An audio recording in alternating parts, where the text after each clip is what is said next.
तेरा एफ। पहला सवाल है, एक लंबवर्तीय बेलन की उधर ऊंचाई, कोई लंबवर्तीय बेलन है उसकी उधर ऊंचाई दे रखी, उधर ऊंचाई एच ओ, मैंने पहले बता रखा, एच बराबर दे रखी 4.9 सेंटीमीटर और आधार का क्षेत्रफल दे रखा, आधार का क्षेत्रफल, तो आधार का क्षेत्रफल बराबर 100 वर्ग सेंटीमीटर ये दे रखा। और हमें पता कि आधार कैसा हो बेलन का, वृत्ताकार, तो इसे वृत्त मानते हुए यहाँ वृत्त का फॉर्मूला लगाएंगे। वृत्त का क्षेत्रफल हो पाई आर स्क्वायर बराबर 100, पाई का मान रख दो 22/7 गुना आर स्क्वायर बराबर 100, और डायरेक्ट वैसे पाई आर स्क्वायर का मान चुका तो रहने दो आप, ये दे रखा। इसमें मांगा पूछा क्या ऐसा ना, बेलन का आयतन पूछा, तो आप इसे हल करने की जरूरत नहीं है आपको, हम इसे हल नहीं करने के, सीधा आप बेलन के आयतन का फॉर्मूला लगाओ। बेलन का आयतन, बेलन का आयतन होता है पाई आर स्क्वायर एच, और पाई आर स्क्वायर का मान दे रखा 100 और एच का मान दे रखा 4.9। पॉइंट हटाओ, ये 10 आ गया, 0 से 0 कट गई, तो 490 घन सेंटीमीटर। ये आपका पहला सवाल हो गया। 2, प्रश्न नंबर 2 है, एक लंबवर्तीय बेलन के आधार का क्षेत्रफल दे रखा, आधार का क्षेत्रफल ये दे रखा आपको 16 पाई और आयतन दे रखा 112 पाई। बेलन की ऊंचाई बतानी, आधार का क्षेत्रफल यानी कि पाई आर स्क्वायर का मान दे रखा 16 पाई, ठीक है जी। और आयतन दे रखा, आयतन दे रखा 112 पाई। आयतन का सूत्र क्या हो, पाई आर स्क्वायर एच, तो पाई आर स्क्वायर गुना एच बराबर दे रखा 112 पाई। पाई आर स्क्वायर का मान कितना है 16 पाई, ध्यान रख दो 16 पाई गुना एच बराबर 112 पाई, पाई से पाई कट गया, तो एच बराबर आ गया 112/16 और 16 सत्ते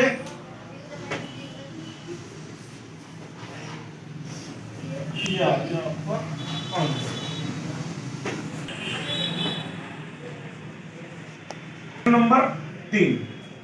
प्रश्न नंबर 3 है, समान ऊंचाई वाले दो लंबवर्तीय बेलन, ऊंचाई समान है, तो हम क्या करेंगे, हम लिखेंगे माना पहले बेलन की ऊंचाई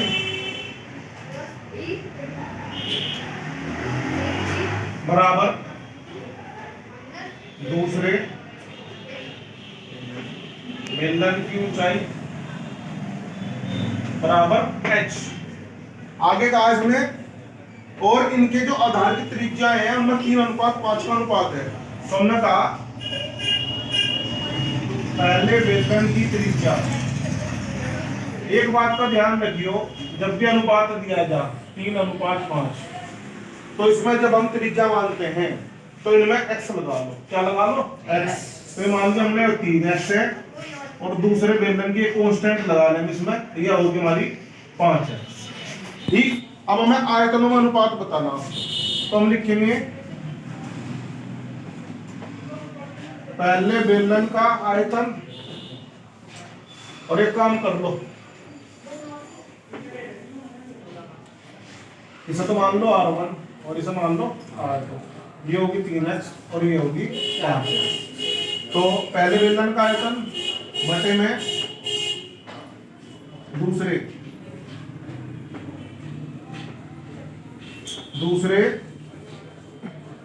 बेलन का आयतन, क्योंकि हमें आयतनों का अनुपात बताना, अनुपात में कोई चीज पूछेगा तो वो बटे में हो, तो हमने बटे में रख दिया, तो आयतन का सूत्र हो जाएगा पाई R1 स्क्वायर, और x तो दोनों के बराबर है तो h आ गई, और पाई R2 स्क्वायर h, पाई से पाई कट गया, h से h कट गया।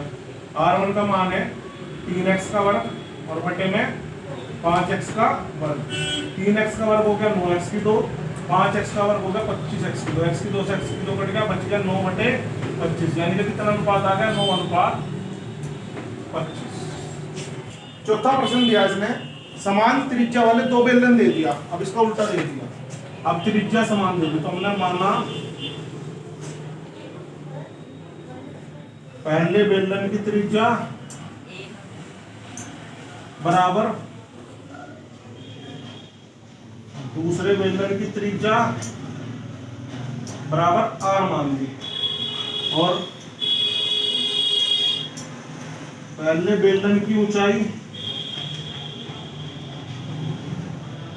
h1 बराबर कितना अनुपात दे रखा, 2 अनुपात 3 का, तो 2x, और दूसरे बेलन की ऊंचाई हो जाएगी h2 बराबर 3x। और अब हमें इनके आयतनों अनुपात, इसी तरह आयतनों अनुपात होता है, तो हमने लिख दिया यहाँ पहले बेलन का आयतन बटे में दूसरे बेलन का आयतन बराबर पाई आर स्क्वायर h1 बटे में पाई r2 स्क्वायर h2, क्योंकि r तो बराबर है तो पाई आर स्क्वायर, तो पाई आर स्क्वायर कटेगा h1 बटे h2, 2x बटे 3x, x कट गया, 2 बटे 3, तो 2 अनुपात 3 हो गया। अब हम पांचवा सवाल देखते हैं। पांचवा सवाल क्या कहा, पांचवें सवाल में एक लंबवर्तीय बेलन के आधार का व्यास, आधार का व्यास दे दिया, वो बेलन का आधार हो वृत्ताकार तो वृत्त का व्यास दे दिया और ऊंचाई दे दी। आयतन बताना, बड़ा सिंपल प्रश्न है, देखो कैसे करेंगे। आधार का व्यास ये दे दिया आपका 14 सेंटीमीटर, व्यास वही 2r हो, 2r बराबर 14 सेंटीमीटर हो गया, तो त्रिज्या r कितनी हो जाएगी, r हो जाएगी 2 बटे में चला जाएगा, 14 बटे 2, 2 सत्ते 14, यानी कि 7 सेंटीमीटर आ गई हमारी त्रिज्या। ऊंचाई दे रखी है h 10 सेंटीमीटर। आयतन का बेलन का, तो बेलन का आयतन हो जाएगा पाई आर स्क्वायर h 22 बटे 7, r 7 गुना 7 और h होगी 10, 7 से 7 कट गया, ठीक है, 22 सत्ते 154 गुना 10, तो कितना आ गया भैया जी, 1540 सेंटीमीटर की 3, ठीक आ गया भैया। छठा सवाल देखो, दो लंबवर्तीय बेलनों की त्रिज्या, फिर त्रिज्याओं का अनुपात दे दिया, ऊंचाई का भी अनुपात दे दिया। अब तक तो एक एक का दे रहा था, पहले क्वेश्चन में यहाँ त्रिज्या में अनुपात था, यहाँ ऊंचाई में था, यहाँ दोनों में है। आयतन का अनुपात बताना वही। अब देखो किस तरह करेंगे, माना पहले बेलन की त्रिज्या r1 बराबर 2x, दूसरे बेलन की त्रिज्या r2 बराबर 3x, पहले बेलन की ऊंचाई h1 बराबर 5x, x ले लो या y ले लो, चलो अलग ले लो 5x, और दूसरे बेलन की ऊंचाई h2 बराबर 3y। अब लिखेंगे हम पहले बेलन का आयतन बटे में दूसरे बेलन का पाई r1 स्क्वायर h1 पाई r2 स्क्वायर h2, पाई से पाई कट गया, इनके मान रखो, r1 स्क्वायर यानी कि 2x का वर्ग गुना h1 5y बटे में r2 3x का वर्ग गुना में 3y, देखो y से y कट गया, 2 का वर्ग 4, x का x स्क्वायर गुना 5 बटे 3 का वर्ग 9, x का x स्क्वायर गुना में 3, x स्क्वायर से x स्क्वायर कट गया, 4 पंजे 20 और 9 तिया 27, यानी कि कितना अनुपात आ गया, 20 अनुपात 27 ये इसका। अच्छे लघुत्तरीय हो गए पूरे। अभी हैं लघुत्तरीय। 17 सेंटीमीटर लंबे तथा 7 सेंटीमीटर चौड़े आयत को चौड़ाई के परितः घूमने से बनी आकृति का आयतन ज्ञात करना। अब लघुत्तरीय के थोड़े से प्रश्न तो ये लघुत्तरीय के देखते हैं, जितने प्रश्न आज हो जाएंगे आज करते हैं, बाकी अगली वीडियो में डाल देंगे। अगर सारे होंगे सारे करवा देंगे। लघुत्तरीय दीर्घोत्तरीय तो अगली वीडियो में आएंगे डेफिनेटली। जैसा पहला प्रश्न है कि 17 सेंटीमीटर लंबे तथा 7 सेंटीमीटर चौड़े आयत को चौड़ाई के परितः घुमाने से बनी आकृति का आयतन करना। देखो ध्यान से समझो। सपोज करो ये है लंबाई चौड़ाई, अगर मैं इसे चौड़ाई के परितः ये घुमाऊँगा तो आप इसे ध्यान से देखो, एक बेलनाकार आकृति बन रही है और जितनी ये चौड़ाई है इतना वृत्त का हमारा क्या बन गया, व्यास बन गया नहीं, वृत्त का व्यास। ठीक, तो मान ले चौड़ाई 7 है तो ये इसका व्यास हो जाएगा 2πr बराबर 7। अब इसे समझो कैसे करेंगे।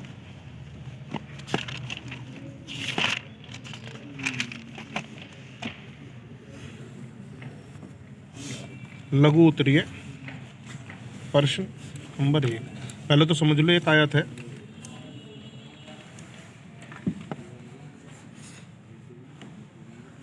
ये 17 सेंटीमीटर है और ये 7 सेंटीमीटर। अगर हम चौड़ाई के परितः घुमावेंगे, चौड़ाई के परितः यानी कि इसको ऐसे घुमावेंगे ऐसे, तो ये ऐसा खड़ा खड़ा बेलन बन जाएगा। तो ये तो हो जाएगी 17 और ये जो घूमेगी चौड़ाई तो इसकी परिधि हो जाएगी ये पूरी 7, ऊपर भी और नीचे भी। तो यानी कि परिधि हो जाएगी 7 सेंटीमीटर। परिधि का सूत्र है 2πr 7 सेंटीमीटर 2 गुना 22/7 गुना r बराबर 7। r बराबर हो जाएगी 7 गुना 7/2 गुना 22। तो r बराबर हो जाएगी 49/44। ठीक है जी। एक काम कर लो, 44 से 49 को भाग दे लो। 44 ही कम 44 बच गया 5, पॉइंट लगा के 0 लगा ली तो 44 ही कम 44 बच गया 6, फिर पॉइंट तो लगे भी 0 लगा लो, फिर भी 44 ही कम 44 ही चलेगा। तो ये 1.11 आ गया लगभग, दो स्थान तक निकाल लो। ठीक है भाई, ये हमारी 1.11 सेंटीमीटर आ गई। और ऊंचाई दे रखी इसने, दी कहाँ 17 है। हमें बताना बेलन का आयतन, क्योंकि बेलन बनेगा ना, बनी आकृति क्या होगी बेलन का आयतन होगा पाई r² h। पाई का मान 22/7, r² 1.11 गुना 1.11 और h हो गया 17। 22 गुना 1.11 की 1.11 में गुना करेंगे तो 111 का जो वो होता है ना स्क्वायर, वो होता है 1231। तो ये हो जाएगा 1231 ना 123 21, तो 1.2321 हो जाएगा गुना 17/7। अब एक काम कर लो, इन तीनों की सारों की गुना कर लो और 7 से भाग दे दो। इन तीनों की गुना करके क्या आएगा, इनकी सबकी गुना करके आया 460.80 आवेगा। तो वो 1-2 डिजिट और आवेगी, लेकिन हमने 2 ले ली और अब हम इसे 7 से भाग दे लेंगे। 7 से इसे भाग दोगे तो भाग दे के आवेगा, 7 से भाग दे के इसका आंसर आवेगा 7 छंग 42। तो भाग दे के आवेगा भैया 65.82 सेंटीमीटर की 3। आयतन हमेशा सेंटीमीटर की 3 में आवे, ये इसका आंसर आ जाएगा। और शायद इसका आंसर आपके आंसर शीट में नहीं दे रखा, लेकिन आप इसका सही तरीके से देख लियो, यही आंसर लगभग आवेगा जहाँ तक है। दूसरा प्रश्न देखेंगे। 15 सेंटीमीटर ऊंचाई वाले लंबवर्तीय बेलन का आयतन दे रखा, ऊंचाई दे दी, आयतन दे दिया। संपूर्ण पृष्ठ क्षेत्रफल निकालना। संपूर्ण पृष्ठ क्षेत्रफल के लिए r चाहिए। पहले आप आयतन से और ऊंचाई से r निकाल लो। देखो कैसे निकाल लेंगे। क्या दे रखा, एक तो ऊंचाई दे रखी बेलन की ऊंचाई h बराबर 15 सेंटीमीटर दी हुई। और भैया आयतन दे रखा 960 पाई। आयतन का फॉर्मूला लगाओ यहाँ, पाई r² h बराबर 960 पाई। ये लगाया यहाँ फॉर्मूला। तो देखो भाई यहाँ पाई से पाई कट गया, h का मान 15 है तो r² गुना 15 बराबर 960। r² बराबर 960/15। 15 पंजे 15 चिक 90 बच गया 60, 15 चौके 60। r² बराबर 64, तो r बराबर 8 सेंटीमीटर आ गया। अब हमें निकालना संपूर्ण पृष्ठ। संपूर्ण पृष्ठ का फॉर्मूला हो 2πr h प्लस r, यानी कि 2 गुना पाई का मान 22/7, r का मान आ गया 8, h का मान 15, r का मान 8। 15 और 8 23। अच्छा जी, अब 23 से क्या यहाँ इसकी अब कटिंग सेटिंग कर लेंगे। देखो गुना करेंगे पहले तो सबकी गुना करो और 7 से भाग दे दो। इनकी गुना करके आएगा भैया 80 96 ऊपर की और बटे में आ गया 7। अब एक काम करो, 80 96 को जब तुम 7 से भाग दोगे ये आ जाएगा 1156.57 और वर्ग सेंटीमीटर।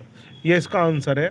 आंसर शीट में हो सके इसका आंसर दे रखा नहीं दे रखा पता नहीं, उसके चक्कर में मत पड़ियो, यही आएगा इसका आंसर। अगर किसी बच्चे को इसमें कोई करेक्शन हो तो मुझे बता दियो, ठीक है। तीसरा प्रश्न देखेंगे। एक लंबवर्तीय बेलन का आयतन और व्यास दे दिया, दो चीज़ दे रखी। बेलन की ऊंचाई बतानी, बड़ा आसान सवाल है यार, क्या एक जैसे सवाल दे रखे। व्यास कितना दे दिया, व्यास दे रखा 24, तो पहले व्यास से त्रिज्या निकाल लो, तो आर हो जाएगी 24/2 12, यानी कि आर बराबर आ गई 12 सेंटीमीटर। और आयतन कितना दे रखा, आयतन दे रखा 3168। आयतन का फॉर्मूला बार बार यूज कर रहे हैं हम, पाई आर स्क्वायर एच। पाई का मान 22/7, आर का मान 12 गुना 12 गुना एच 3168।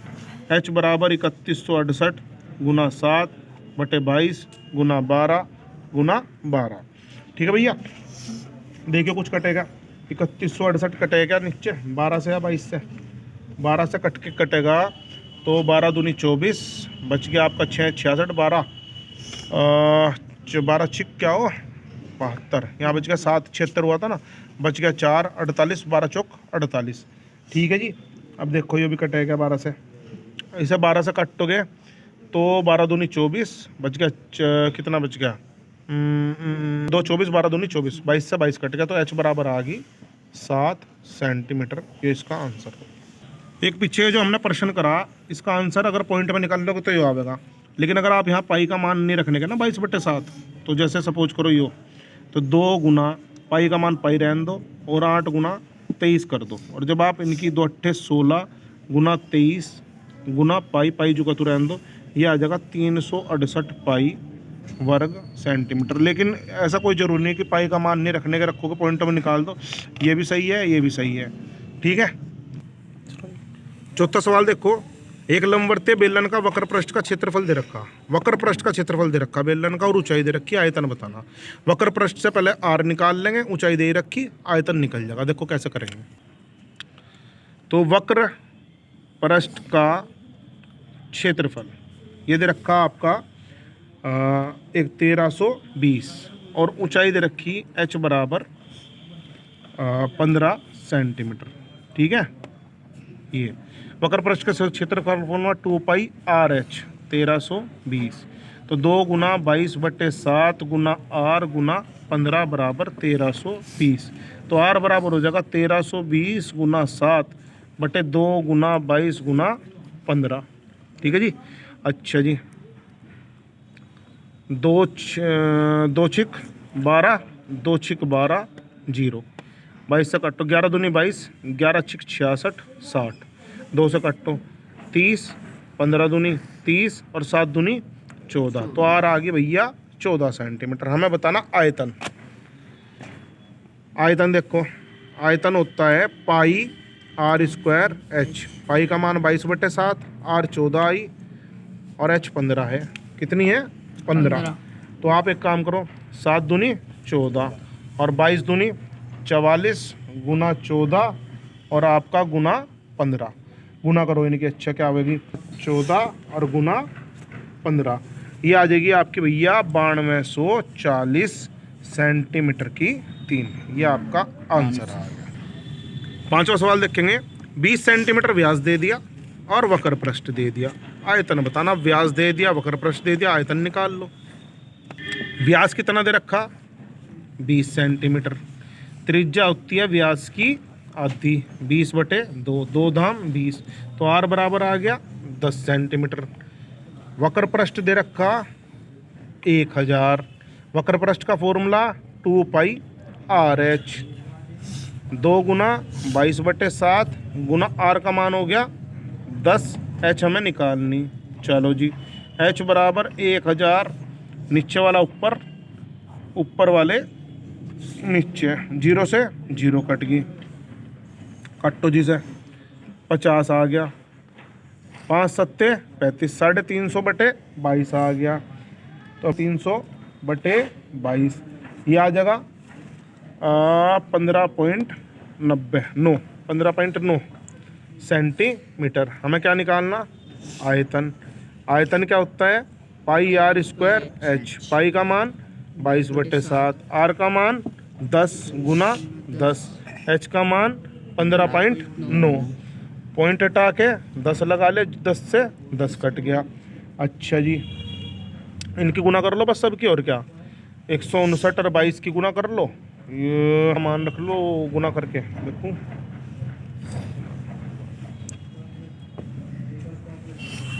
बाईस की 10 की और 159 की गुना करके तो आएगा 4997.14। सॉरी गलत आ रहा। इनकी सबकी गुना करके तो आएगा 34,980 और बटे में 7। और जब 34,980 को 7 से भाग दोगे क्या आ जाएगा 4997.14।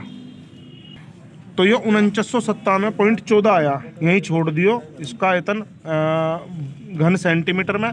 वैसे इसका आंसर जो उसमें तुम्हारी आंसर शीट में दे रखा 5000 दे रखा, लगभग में आवेगा वो। अगर 5000 4997 किसके बराबर हो 5000 है, तो 5000 जो आवेगा लगभग में आवेगा 5000 घन सेंटीमीटर। या फिर यहाँ एक काम करियो, एच का मान जो तुमने 15.9 रखा है इसकी जगह 350/22 रख लो। देखो कैसे, 22/7 गुना 10 गुना 10 गुना 350/22। देखो 22 से 22 कट गया, 7 पंजे 35, 50 आ गया। और 50 की जब इन तीनों में गुना करोगे क्या आ जाएगा 5000 घन सेंटीमीटर। ऐसे भी कर सको, हमें यहाँ भाग देने की जरूरत नहीं है। एक काम करियो तुम इसी तरह रख लियो, ये हटा दियो। एच का मान तुम 350/22 रखो सीधा, 22 से 22 कटेगा, 7 पंजे 35, 50 आएगा। 50 की सिंपल कैलकुलेशन भी होगी, सिंपल वाली कैलकुलेशन कर लियो। ठीक, भाई सिद्ध कीजिए कि बेलन के आयतन का दुगुना उसके वक्र पृष्ठ और आधार के त्रिज्या के गुणनफल के बराबर होता है। कुछ नहीं है, देखो ध्यान से। माना बेलन की त्रिज्या बराबर r, ऊंचाई बराबर h। अच्छा, तो वक्र पृष्ठ क्या हो जाएगा, वक्र पृष्ठ हो जाएगा 2πRh। ठीक है जी। और आयतन क्या हो जाएगा, आयतन हो जाएगा πr²h। प्रश्नानुसार इसने कहा बेलन के आयतन का दुगुना।